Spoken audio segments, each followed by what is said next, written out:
திருச்சி மாவட்டத்தில் கரும்பு சாகுபடி. வெட்டின கரும்பெல்லாம் இந்த பகுதியில் உள்ள கோத்தாரி சுகர் சர்க்கரை ஆலைக்கு தான் நாங்கள் அனுப்பிச்சிட்ருக்கோம். உங்களில் சிலருக்கு தெரிஞ்சிருக்கோம்.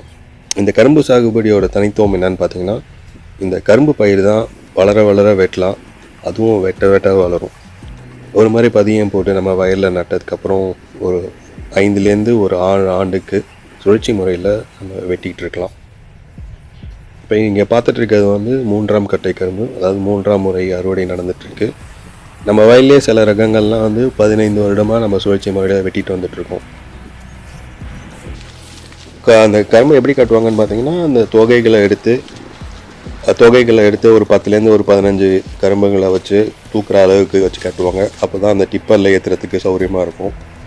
இப்போ இந்த வயலில் பார்த்திங்கன்னா இப்போ அது மாதிரி தான் இந்த கரும்பெல்லாம் இப்போ அந்த தொகைகளை வச்சு கட்டி ரெடியாக இருக்குது.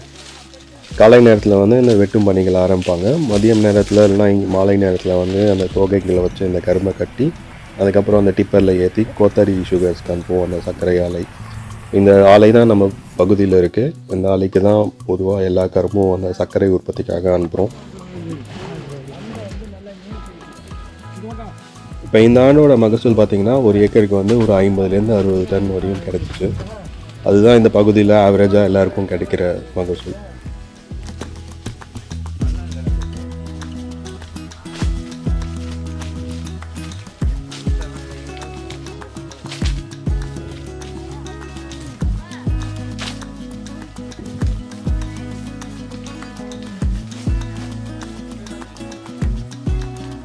உங்களுக்கு இந்த காணொலி பிடிச்சிருந்துச்சுன்னா ஒரு லைக் கொடுங்க.